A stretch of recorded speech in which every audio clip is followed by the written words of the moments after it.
the founder of EduCity, the muscles behind EduCity 1.0, with the vision to build world-class education city. Without further ado, let's start our event today and welcome our visionary chairman of EduCity Iskandar Malaysia. Segera berhad yang berbahagia dan Anwar.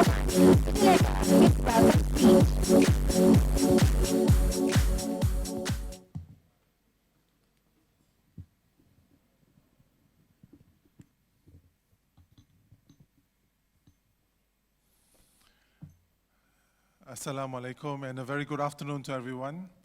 My name is Khairil Anwar Ahmad. Thank you very much for joining us today. Encik Muhammad Razlan Jaluddin, CEO of EMGS. Puan Syairah Ahmad Ghazali, Managing Director of Yayasan Khazanah. My board members from Khazanah, Encik Amran and Puan Nik Marian, and my fellow board member from KPRJ, Puan Noliza. All our partners here at EduCity, all in you, and I'm especially thankful that many of you came up all the way from Johor to join us today. Members of the media, distinguished guests, and my fellow colleagues. Thank you so much for joining us again today. I was asked to say a few words about how EduCity came about and came to being. So it's quite a long story, so I'll just share a little bit of the early days. I joined the company in 2007 as head of procurement and contracts. And after about 6 months, my boss said to me, our development plan needs an education hub. So she gave me a piece of paper, and it's just a white piece of paper, blank piece of paper, and she said, we need an education hub. So I was a bit horrified, right? So I mean, I've never done an education hub before. So I asked her, where do I start? And she said, well, we've got 300 acres of vacant land. We've got a couple of coal leads. So I think that's where you should start. So initially, we thought of having one university, a big university in Nusajaya. But one of the coal leads that we had at that time was with Newcastle University. So they were the first university that I approached, and they had almost given up on their plans because they weren't sure what are the regulations that need to be complied with. So we had a nice conversation, and then they told me that they're only interested in bringing one faculty, which is the Faculty of Medicine. And that's how the idea came about of having what we have today, which is a multi-varsity campus. And then I thought that, well, that's kind of interesting, right? So instead of having one university with many faculties, then we'll have a diversified and multi-varsity campus where we have different universities, and that's how the idea was born of having EduCity as it is today. So that's why you have Singapore University offering art and design, you have a British university offering medical courses, you have another British university offering engineering, and we have a local university, Multimedia University, offering cinematic arts, and we have a Dutch college offering maritime courses. So that's how the idea was actually conceived. So I continued to lead the project until about 2011, and then I became the COO of Iskandar Investment, the holding company, and then 2013 I was transferred to Medini. Then I came back to IIB in 2016. So 4 years on, I'm very happy to see that EduCity continues to grow, and I'm happy to see all the partners are still here offering all the courses that they are offering. And I want to congratulate the EduCity team for continuing to build on the EduCity brand and to help to support our partners. And I'm very proud to be able to witness today the event that we call EduCity 2.0, because it was in 2009 that we signed the first agreement with Newcastle, and 2011 when we opened the first campus. And so now, 10 years on later, we are happy to announce one or two new partners as well who are coming on board. But I think ultimately it's all about the young people that are coming to study in EduCity. So we hope to continuously build on our offerings. And you know, in 24 hours, the kids go to class probably, I don't know, maybe 3, 4, 5 hours. So what do they do with the rest of the time? Of course, they sleep probably 6, 7 hours, but there are at least another 6, 7 hours that they need to fill. So that's why we also want to add on to the lifestyle and to build more amenities and facilities. I'm very fortunate that in 2009, the board gave me quite a substantial sum of money to build a stadium. So it's not every day you get to build a stadium, right? So I'm very fortunate that we built a nice stadium, which is the center of our sports activities.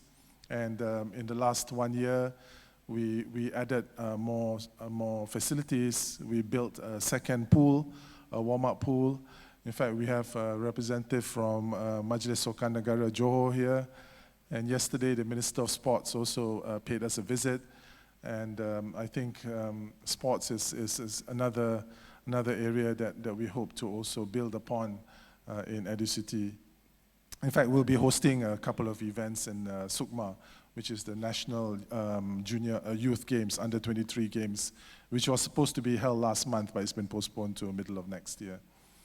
So they asked me to share some of my stories, but I have too many stories. But maybe I'll just share one little story, because the master of Marlborough College is here. So the first time that I went to the UK to pitch Iskandar, Malaysia to Marlborough College, it was quite a occasion for me, because you know, I was asking a school with a very old tradition, you know, 100 over years in the UK, never done a campus offshore. And I was trying to persuade them to plant their flag in this place called Iskandar, Malaysia, which is like 13, 14 hours flight away. So we had a good first meeting. And then when they came for their first visit, they wanted to have a look at the proposed location of the school. So we took them around, and that area at that time was palm oil estate. So we drove around, and then the council members, one of them was Sir John something, I can't remember his full name. So he said, Khairil, can we get down from the car and can we walk around? You know, I want to have a feel for this place. And I said, sir, I think it was just raining this morning, so I think it's pretty wet, and you might get your shoes quite muddy. So I think we better stay in the car and just drive around. But the real reason was because where we stopped was like a sloping area, and I know that's a favorite place for the mummy cobras to have their nest, you know. So I was worried that my British VIP visitors would get down from the car, and the first thing they meet is a cobra, you know, in their face. So I thought I better not ruin my first visit. So that's one of the little snippets of the history of EduCity. And you know, there are many stories along the way, but I'm very grateful, and we are very privileged that all these universities and institutions actually took the leap of faith and you know, actually took on the risk, because most of them are, as you know, registered charities or not-for-profit organizations, including MDIS from Singapore. So for them to have that faith in Iskandar, Malaysia, and to open their campuses in EduCity is you know, it's a privilege for us, and we're very grateful.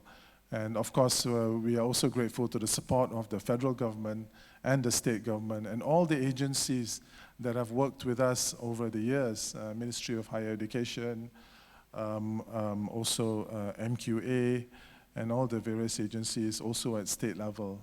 So without the support of all our stakeholders and our partners, EduCity would not be in existence today. So I'm very proud to be able to witness the launch of EduCity 2.0. I feel very honored that all of you have joined us today. Maybe I just want to, let me share one last thing. With MMU, for example, They were not initially in the plan to come in.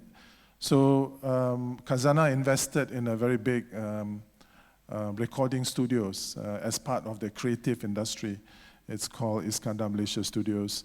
So we've always positioned EduCity as a feeder of talent for the various pillars of economic activity in Iskandar Malaysia. So healthcare is one of the pillars, and we have Gleneagles Hospital, and that's why we have a medical school, right? And then we have, and so because we have studios, so we thought that we should have a school of cinematic arts. And one of the best schools was the University of Southern California.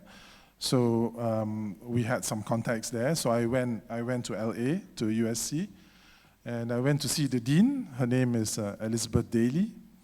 So she's about 60 plus. She's very respected in Hollywood. She's on a first name basis with George Lucas. George Lucas is a big donor to USC. And USC is the only owner of a Hollywood star that has their star in front of the entrance to the university. Because all the other stars that they give to actors and actresses are all along Hollywood Boulevard. But USC, they have their own Hollywood star, and it's in front of the main entrance to the School of Cinematic Arts. So when I went there, I saw George Lucas' car, but he was somewhere in the building, so I didn't get a chance to meet him, but at least I said hello to his driver. So that's one of my memories of going to USC. But when I went to see Elizabeth, she's very respected figure, and she's very formal, you know. And but it so happened we found out that we went to the same university together in the States. So that helped me to break the ice. So I've been fortunate along the way where there have been certain coincidences, you know, that helped me to break the ice, to open the doors, and to engage with the potential partners. And so as I was leaving, she said, "Khairil, you've got to come back again. And when you come back, I'll take you to Steven's favorite sushi bar." So I said to her, "Steven? Who's Steven?" "Spielberg, Khairil, Spielberg." Okay. I didn't realize she's also on a first-name basis with Steven Spielberg. So as they say, the rest is history. I mean, USC couldn't open a branch campus, so they came up with a scheme where they had a collaboration with MMU, where they would train the trainers and they would develop the curriculum and give us support through links with Hollywood.